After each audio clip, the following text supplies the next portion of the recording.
Nagbukas ang pelikula noong taong 2001 na nagtatampok sa isang walang patutunguhan na dalagang, si Megan Levy, na nakatira sa Valley Kubo, New York. Isinalaysay niya na ang kanyang buhay ay naging walang kabuluhan pagkatapos ng pagkamatay ng kanyang matalik na kaibigan.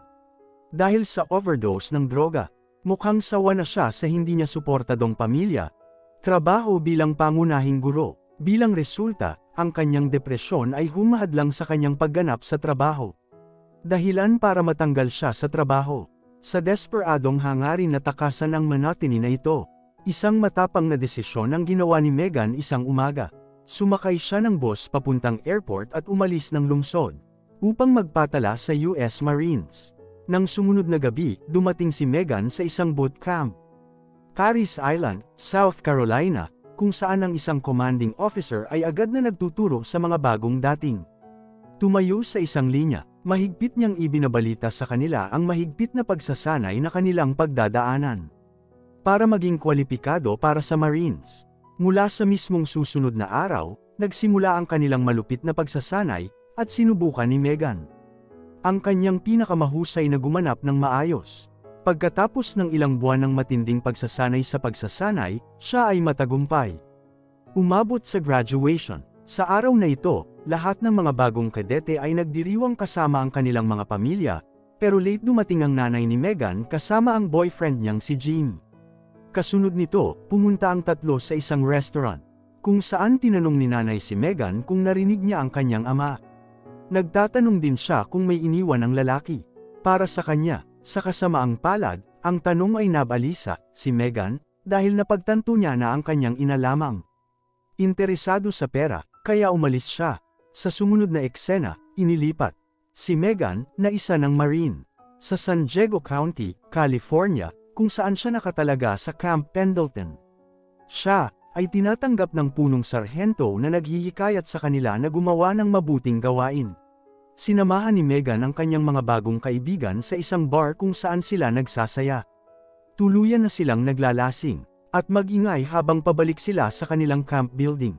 Pagkatapos ay nagpatuloy si Megan para pakalmeyan ang sarili sa likod ng isang bush habang ang iba ay patuloy na umiinom. Noon lang, nahuli sila ng isang sundalong nagpapatrol, at nakita si Megan sa bush. Bunga ng kanyang kawalang ingat, iniulat si Megan sa Master Sargento kinaumagahan. Nagbigay siya ng mahigpit at huling babala. Pagbabanta na sipain siya palabas ng kampo kapag muli siyang nanggugulo, sapagkat walang mas malaking kasalanan kaysa umiihi si Bush. Bilang bahagi ng kanyang parusa, itinalaga siyang linisin ang mga kulungan ng aso. Bomb detector aso. Kasunod nito, ipinasa siya sa manager ng dog unit, Gunny Martin, sa loob ng isang linggo. Nang maglaon, habang nililinis ni Megan ang mga kulungan, nakatagpo si Megan ng isang pastol ng Aleman. Pinangalanan si Rex at nilapitan ito, sa paniniwalang ito ay palakaibigan. Gayunpaman, ang kanyang palagay ay nagpapatunay na mali, habang ginulat siya nito sa pamamagitan ng marahas na pagtahol sa kanya. Pagkatapos, ginagamit si Megan bilang pang-aakit para sanayin ang mga aso, at turuan sila kung paano huminto sa pag-atake. Natatakot siya habang dinadala ng mga opisyal si Rex sa eksena. Habang binibitawan nila ang aso palapit sa kanya, nawalan ito ng kontrol at kinakagat ang kanyang puwitan. Pagkatapos, sa insidenteng ito, nilapitan ni Megan si Gunny at tinanong kung ano ang maaari niyang gawin para maging dog handler. Bilang tugon, sabi ng manager na kailangan niyang makakuha ng mga perpektong marka sa paparating na mga pagsusulit, kaya nagpasya siyang magsanay.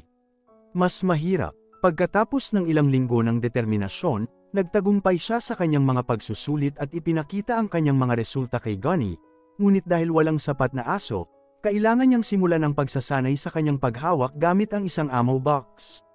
Nakakatuwa ang mga kapwa niya sundalo. Isang araw, tinipon ni Gunny ang mga sundalo at ipinakilala sila sa isang karanasang dagat mula sa Iraq. Sergeant Andrew Dean, sinabi ni Andrew sa kanila ang lahat ng kanilang natutunan ay hindi sapat upang pumunta para sa digmaan at kailangan nila ng mas matalas na katalinuhan. Mamaya, habang nagpapatuloy, pagsasanay, ang isang sundalong nagngangalang Walter, na namamahala kay Rex, ay hindi na kontrol ang kanyang aso. Bilang resulta, kakagatan siya nito. Ngayong nasugatan na siya, pinaalis ni Gunny si Walter sa posisyon ng manager ni Rex at ibinigay ang responsibilidad kay Megan. Ito ay malinaw na isang hamon para sa kanya. Dahil kaunting oras lang siya para makipag-bonding sa aso, dahil malapit nang i-deploy ang unit sa Iraq. Para sa tunay na misyon. Nang gabing yon, pinapakain ni Megan si Rex, ngunit dahil matigas ang ulo na aso, hindi makinig sa kanyang mga utos. Kaya naman, siya ay umuupo at naghihintay sa labas ng kulungan ng wala. Pagbibigay ng pagkain hanggang sa ito ay sumunod. Sa pagdaan ng mga araw, nagsimula silang mag-bonding sa isa't isa, at hindi natakot si Megan sa aso. Mas gumaganda ang mga bagay kapag sinimulan niyang kausapin si Rex na para bang kaibigan niya ito, at sa halip ay hinayaan niya itong matulog sa kanyang silid. Sa wakas, ang araw ng pag-deploy dumating, at ang mga sundalo, kasama ang kanilang mga aso, ay sumakay sa eroplano patungong Iraq. Pagkatapos ng ilang oras ng flight, dumating sila sa kanilang destinasyon, Camp Ramadi, at lalawigan ng Al-Anbar. Sa pagiging nag-iisang babae, si Megan ay nakakuha ng isang hiwalay na silid, na nagbibigay daan sa kanya upang mapanatili si Rex sa kanya. Kinaumagahan, habang naglalakad, sa paligid ng kampo, nakita niya ang isang sundalo, si Matt Morales, na sinasanay ang kanyang aso, si Chico, habang papalapit ito sa kanya. Nagulat siya sa isang putok ng baril. At pagkatapos ay maghanda si Megan at iulat ang kanilang mga sarili kay Sergeant Jarvis, na nagtalaga sa kanila ng checkpoint. Duty papunta sa checkpoint, sinabi ni Matt kay Megan na maging mas maingat dahil ang mga rebelde may espesyal na galit sa mga babaeng humahawak ng aso. Pagdating, nakita nila ang mga kawal na nagsusuri, bawat isa at bawat residente, bago sila padaanin sa checkpoint. Sumama din si Megan, at sa isang inspection, tinanong ng isang batang lalaki ang pangalan ng kanyang aso. Matapos makumpleto ang inspection, ibinunyag ni Megan ang pangalan ni Rex, ngunit pinagsabihan siya ni Matt, na nagbabala sa kanya na huwag gawin ito. Pagbalik sa kampo, inaalagaan ni Megan ang kanyang aso, na sinasabing gagaling sila sa kanilang trabaho. Di nagtagal, dumating sila sa lugar ng kamakailang pambobomba, kung saan ilang sundalo ang natalo. Kanilang buhay, sinamahan ni Megan ang mga sundalo sa bahay ng isang residente, at inutusan si Rex na sumangot sa paligid. Hindi nagtagal ay umakyat ang aso sa isang tumpok ng mga carpet at umupo, na nagpapahiwatig na mayroong isang bagay doon. Pagkatapos ay tinanggal ng mga sundalo ang carpet sa dingding, upang matuklasan lamang ang isang malaking cache ng mga baril. Agad nilang inaresto ang residente at kinumpiska ang mga baril. Kasunod ng matagumpay na operasyon, pinuri ni Matt si Megan para sa kanyang pagganap, at may ilang selebrasyon ang mga sundalo noong gabing yon. Sa gitna ng masayang sandali, nakikipaglaro si Megan ng mga baraha kay Matt, habang pinag-uusapan ang kanilang mga personal na buhay. Kapag tinanong niya ito tungkol sa dahilan kung bakit siya sumali sa Marines, sinabi niya sa kanya ang tungkol sa kanyang yumaong matalik na kaibigan. Ang kanilang pag-uusap ay nagiging emosyonal, kaya pinili ni Megan na matulog. Nang sumunod na araw, sina Megan at Rex, kasama ang mga sundalo, pumunta para sa isa pang misyon at hanapin ang isang paputok na nakatago sa isang highway. Sa susunod na ilang buwan, sina Megan at Rex ay nakakaamoy ng maraming IED at iba pang armas. Nanigel iligtas sa buhay ng daan-daang ng Marines. Ngunit, sa panahon ng isang misyon, habang nakakakita ng marami landmines sa isang desyerto na lupain, may nakita silang sasakyan. Napaparating, nagpaputok ang mga sundalo sa hangin. Pinahinto ang sasakyan, at lumabas ang driver. Hinuli nila ang driver bago nagturo Megan at Rex upang siyasatin ang sasakyan, habang dahan-dahan silang patungo sa sasakyan. Biglang may bomba, sumabog sa tabi nila, pinalipad sila. Nagmamadali ang medic para tulungan sina Megan at Rex at dinala sila sa kaligtasan. Sa kabutihang palad, okay sila sa ilang mga menor de edad na pinsala. Nagtataka ang commanding officer kung paano hindi nakita ni Rex ang bomba. Ngunit sa lalong madaling panahon nalaman na ang landmine ay mano-manong pinasabog. Tumingin sa paligid at mapansin ang isang paggalaw sa isang abandonadong gusali sa malayo. Ang commanding officer, nagpasya na tumawag ng isa pang dog handler, ngunit iginiit ni Megan na wala silang sapat na oras. Tinitiyak niya sa kanya na siya at ang kanyang aso ay okay at iginiit na magpatuloy. Pagkatapos nito, pinangunahan ni Megan at Rex ang iba pang mga sundalo patungo sa gusali. Habang iniiwasan ang mga landmines sa kanilang paraan, dahan-dahan silang nakapasok sa gusali at nagsimulang mag-inspeksyon sa lugar sa tulong ni Rex. Sa kalaunan, pumunta sila sa bubong, kung saan natuklasan nila ang mga labi ng mga pampasabog. Ito ay nagpapaunawa sa kanila na ang mga kaaway ay umalis kamakailan. Sa sandaling yon, nagsimulang tumahol si Rex, ngunit walang sino man ang nakakaalam kung ano ang mali. Biglang nagpaputok ng rocket ang isang kaaway. Launcher mula sa malayo, ngunit nagawa ni Rex na hilahin ng isang sundalo ilang sandali bago ang launcher. Tumama sa dingding ng gusali, na naramdaman ang napipintong banta. Ang mga sundalo ay nagpatuloy sa pag-atras, habang ang mga reinforcement ay patungo sa gusali at sa kanilang mga tangke. Pagkatapos ay maingat sila, umalis sa gusali at tumungo sa sasakyan habang nagtatakip sa isa't isa. Gumagawa din si Megan ng tumakbo patungo sa sasakyan, ngunit bago pumasok, isa pang pagsabog ang naganap sa tabi niya. Paghahagis sa kanya, sa kabila ng kabiguan na ito, kahit papaano ay nakaya niyang bumangon at nakasakay sa truck. Sa huli ay tumakas sa eksena. Sa sandaling sila ay dumating pabalik sa kampo, Megan ay transported sa ospital, iniwan si Rex kasama si Matt. Kapag nagising siya, hinihiling niya na makita ang kanyang aso, ngunit ang doktor ipinaalam sa kanya na mawawalan siya ng serbisyo sa loob ng 3 linggo. Matapos matanggap ang mga kinakailangang paggamot, nakalabas na si Megan sa ospital at pinauwi. Sa airport, sinundo siya ng kanyang ama, si Bob, na sumaludo bago siya niyakap. Pagkatapos ay ibinaba niya siya sa bahay ng kanyang ina. Bago magtungo sa trabaho, sa mga susunod na araw, paulit-ulit na tinatawag ni Megan ang kampo ng Pendleton para magtanong kung dumating si Rex, ngunit wala siyang natatanggap na impormasyon tungkol sa 3 linggong lumipas, at bumalik si Megan. Sa tungkulin, doon, sa wakas ay nakilala niya si Rex, nakababalik lamang mula sa Iraq, na humantong sa isang masayang muling pagsasama. Ngunit ang nakakalungkot, nasugatan pa rin si Rex, kaya kailangan niyang dumaan sa ilang mga medikal na paggamot. Isang araw, bumalik si Megan sa kanyang silid at napansin ang ilang bulaklak sa labas ng kanyang pintuan.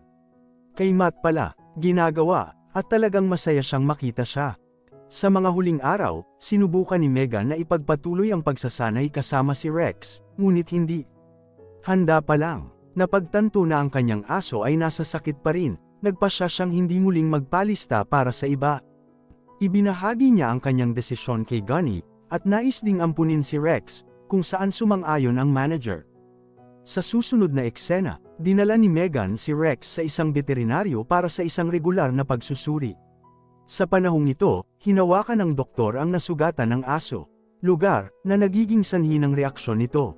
Pagkatapos ay napagpasyahan niya na ito ay marahas, at binansagan ito bilang hindi mapagtibay. Sinubukan ni Megan na ipaliwanag na ang reaksyon nito ay nagmumula sa sakit, ngunit pinaalis siya ng doktor. At lumayo, pagkalipas ng ilang araw, nalaman ni Megan na si Rex ay muling inilalagay para sa misyon. Na may bagong handler na nag-aalala para sa kaligtasan ng aso. Pumunta siya kay Gunny, at humingi ng tulong sa kanya, pero sabi ng huli, wala siyang magawa dahil sa report ng vet. Kasunod nito, pumunta siya upang makita Rex sa huling pagkakataon, at humihikbi habang humihingi ng tawad sa kanya. Pagkatapos ay nagmaneho siya pabalik sa kanyang bahay, kasabay ng pag-agos ng luha sa kanyang mga mata. Kinaumagahan, nagising si Megan at nakita niya ang kanyang ina, ay nagdala ng isa pang aso. Nagbabalak na palitan si Rex. Ngunit ito lamang ang nagpagalit sa aming babae, at siya ay sumigaw kanyang ina bago lumabas. Pagkatapos ay nagmaneho siya sa lugar ng kanyang ama, at nagsimulang manirahan doon. Isang umaga, pumasok si Bob sa bahay ni Megan. Kwarto at sinusubukang aliwin siya. Nag-aalok siya ng mga salita ng pampatibay loob. Hinihimok siya na magtiyaga at hindi sumuko sa kawalan ng pag-asa. Ito ay gumising sa kanyang espiritu, pagkatapos ay gumawa siya ng ilang mga tawag upang alam kung nasaan si Rex. Makalipas ang ilang araw, nakatanggap siya ng tawag mula sa kasalukuyang dog handler ni Rex, na nagsasabi sa kanya na malapit nang magretiro si Rex. Tinanong niya kung inilagay nila siya para sa pag-aampon. Ngunit ang huli ay sumasagot sa negatibo. Sa kabila nito, hindi nawawala ng pag-asa si Meghan, at sinubukan niyang makipag-ugnayan. Mga serbisyo ng veterano. Pupunta siya hanggang sa pakikipagkita sa isang senador, at ipinaalam sa kanya ang tungkol sa kanyang kalagayan. Sa sobrang tuwa niya, nakatanggap siya ng positibong tugon mula sa kanya. Bilang karagdagan, sinimulan niya ang isang kampanya upang payagan hindi lamang siya, ngunit ang lahat ng mga humahawak na makapag-ampon ng kanilang mga aso sa sandaling panahon na sa militar tapos na. Nagsisimula din siya ng petisyon, at lumalabas pa sa mga palabas sa TV, pag-abot sa mas maraming tao. Sa kalaunan, si Meghan ay nakakakuha ng maraming suporta, pati na rin ang 22,000 pirma para sa kanyang petisyon. Sa eksena pagkatapos ay pinutol sa araw ng pagreretiro ni Rex, at dumalo si Meghan. Ang seremonya sa Camp Pendleton, pagpasok niya sa kampo ay nagulat siya kay Matt, na nandito rin. Para sa pagreretiro ng kanyang aso, sa gitna ng kanilang maikling chit-chat, ipinahayag niya ang kanyang desisyon na magretiro pagkatapos ang pagkumpleto ng kanyang kasalukuyang misyon. Higit pa rito, nagbabahagi din siya ng napakagandang balita. Sa wakas ay pumayag na ang Marines na payagang ampunin niya si Rex. Kasunod nito, naglakad si Meghan patungo sa lupa, kung saan niya nakita si Rex. Tinawag niya ang kanyang alaga at pagkatapos ay agad na tumakbo patungo sa kanya, patungo sa isang emosyonal na muling pagsasama. Pagkatapos ng seremonya, iniuwi ni Meghan si Rex, at pagkatapos ay nagsimula siyang gumastos ang kanyang mga araw na nakikipaglaro sa kanya. Sa susunod na eksena, pinatawag sina Meghan at Rex sa Yankee Stadium, kung saan sila ay pinarangalan para sa kanilang katapangan sa panahon ng mga misyon sa Iraq. Matapos ikwento ng isang opisyal ang kanilang mga kwento ng kabayanihan, isang malaking pulutong sa madla, kasama ang kanyang mga magulang. Cheer for them, napapansin din niya. Si Matt at ilang kasamahang sundalo ay nanunood sa kanya mula sa isang malaking screen. Mula sa post-credit scene, nalaman namin na nabuhay si Rex sa natitirang bahagi ng kanyang mga araw kasama si Meghan hanggang sa kanyang pagpanaw noong 2012. Ngayon, nagtatrabaho si Meghan bilang veterinary technician sa New Jersey, at nagsasagawa pa rin ng bomb detection sa mga high-profile na lokasyon tulad ng United Nations. Mag-subscribe para sa higit pang mga video tulad nito, i-on ang mga notification, at mag-iwan ng like para matulungan ang channel. Salamat sa panunood.